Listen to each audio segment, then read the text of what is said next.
I'm Miriam Joy, and today we're going to be working on our fireworks 4th of July gourd. I've always wanted to do a fireworks one, so I finally was able to do that. And when we're doing this, the first thing you're going to do is prep your gourd. And I did 2 layers of black acrylic paint. I did not varnish it. Usually I have you put a light coat of varnish under it. I did not varnish it because we're going to hit it with our heat tool to kind of melt some of these. You actually want some that are melted more than others, and like this part we melted around the edge but not in the middle. So the ones in the background would be more old fireworks and they'd be melted more, and the ones in the foreground would be newer, crisper ones. So we want to kind of do that. Now I took my my minis and I made circles, and you want some that are nice in circles, and then you want some that are kind of more oval shape. You don't want them nice and circular. You want them the ends more extended, not a perfectly round circle. So the first thing I did with this is I took my metallic silver, and that's my metallic silver, and I just picked that up. I used Folk Art from Walmart just because I can get it easy. And we're going to sponge the inside of these circles because that's what it kind of looks like when the fireworks goes off. I'm actually going to remove my chart. And I'm going to need just a tad bit more.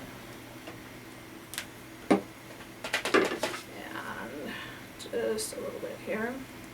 And you kind of want to get the edges where it comes out, kind of start tapering it off. But that's where your center would be of your fireworks, so you want that in there as well. And then I also took that and just kind of did some in the background, because if you look at the sky when you're working with fireworks, they have those leftover ones that are kind of lingering in the sky. And I also took my glitter. This is silver glitter, and I also went back over that just in the very center, and it just gives it that sparkle. So we've kind of added that to it as well. And it doesn't have to be, you don't want it too much, because you don't want to kind of give it a muddy look, even though the skies are kind of that way on the 4th of July. It's not a crisp, clean, starry night when you're doing this. Now, I'm going to use metallic crayons today, and I'm going to be using, on this, I used red, silver, blue, white, some gold. And when I did use the gold, I used the gold metallic to sponge that in, because that would be more of the metallic look, not the silver. And I also used just one little purple there. Just kind of play with it. Whatever you see in fireworks is what we're going to do. Now on this, we're going to do something a little bit different than I normally do. We're going to take and I'm taking a one that's not hot because I can't tip it. We're going to add some glitter to this, and the reason we're going to do this, our fireworks are so sparkly, and especially when we melt these a little bit, we want even more glitter to show up.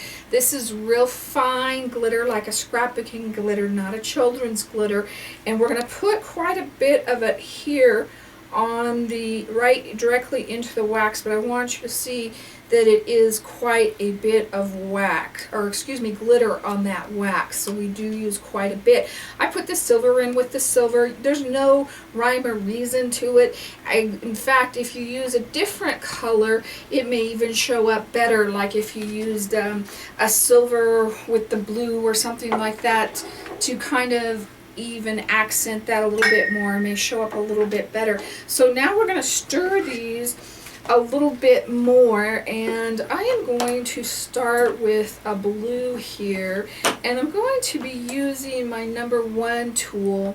And now remember, we've got this glitter in here, so we need to stir this a little bit more. Now when working with metallic colors, they're a little bit more thin than your regular colors, so you might want to adjust to that and make sure that you watch your drips. because they're going to drip just a little bit more. Now I'm doing something on these that I really tell you not to do. Usually I tell you to pull nice and slow, but on these I don't want the strokes as long, so I'm kind of hurrying or wisping that stroke on a little bit faster than I would normally do this.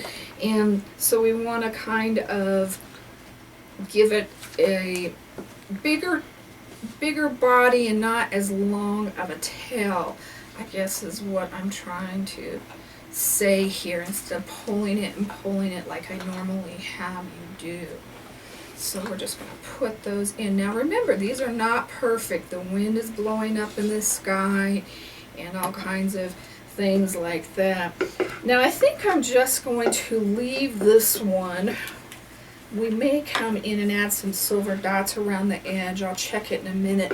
I'm going to remove my white lines with my Magic Eraser by Mr. Clean, and just dampen him, and then just come in here and remove your white lines. So we've got that all. Now see, by putting the silver metallic paint, sponging that in the middle, how that just sets that off and does look more like a firework. If you do make any mistakes or anything shows up, you can always paint over it again. It's not a big deal. So I'm going to come back in here with my, let's see, do I want white in the middle or do I want red? Let's start with a red here. And now this one I'm going to do a little bit different. I'm going to start right in the middle. Now after that first one, I'm going to start turning these all a little bit slanted towards the bottom. And we're going to keep kind of turning those. And the only ones that are really going to be really straight are kind of the bottom one there and that top one. So we're going to kind of slant that off. And you don't have to make it here. It could be over here, that straight one. But we're kind of going to make it more like it's starting to fall. It is not straight up and down. Alright, so we have that in there. Now I'm going to remove our white lines before we put that second layer in there, because a lot of times fireworks aren't just one color. It can be several colors. And you can also do the dots in here. I do have these ones with dots in here as well. So I did have one that I kind of must have hit when it was cool. So I'm going to take that off and put that back on again. So let's get that one back in here.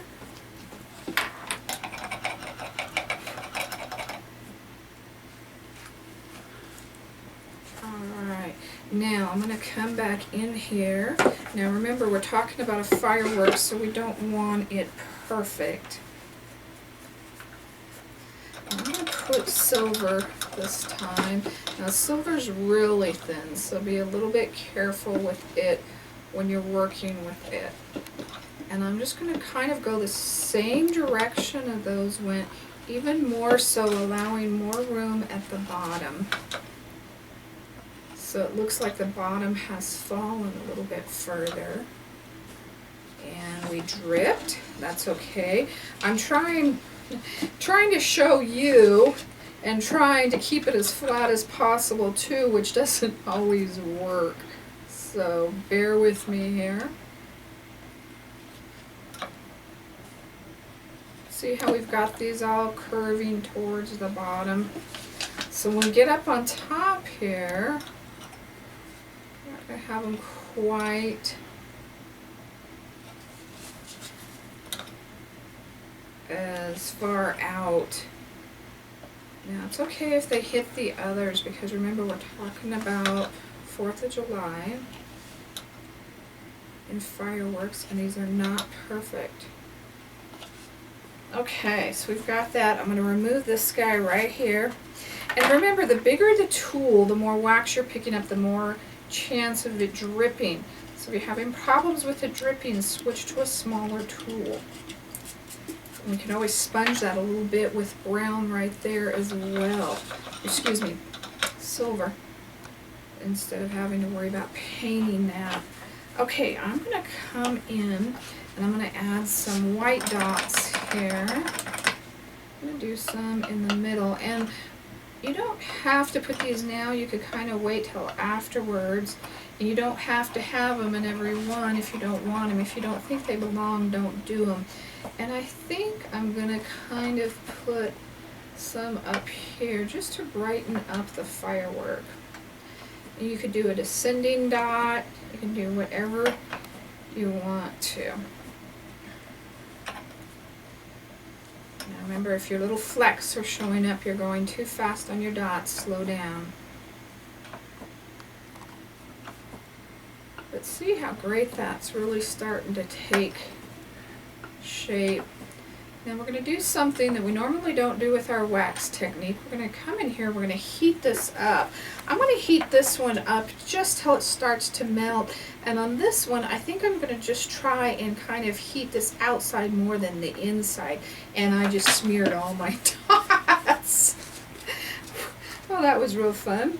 So let's clean that up just a tad here. All these fun things that you get to see me do. That's why when we film these videos, we don't like to do retakes on them. We like to actually leave them the way they are. And I'm going to leave it because it doesn't matter if it's melted or not. So that way you feel like you just sit down and we're talking. So if something doesn't turn out perfect, that's okay. You kind of know how to deal with it at home. So I'm going to use my embossing tool or my heat gun, and I'm going to go just around these edges here, more on the silver than anything.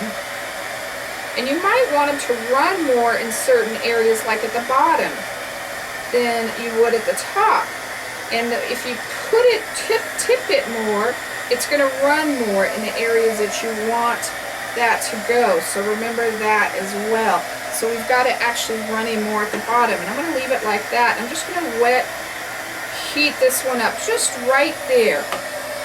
I wanted it just to kind of heat so it kind of stays there, so it looks like it kind of exploded. It's just not as fresh as one that just exploded. But now see how this one we've started to look where it's all starting to come down, but yet the center is still kind of nice and tight. So there's all kinds of fun things that you can do with this. Just play with it.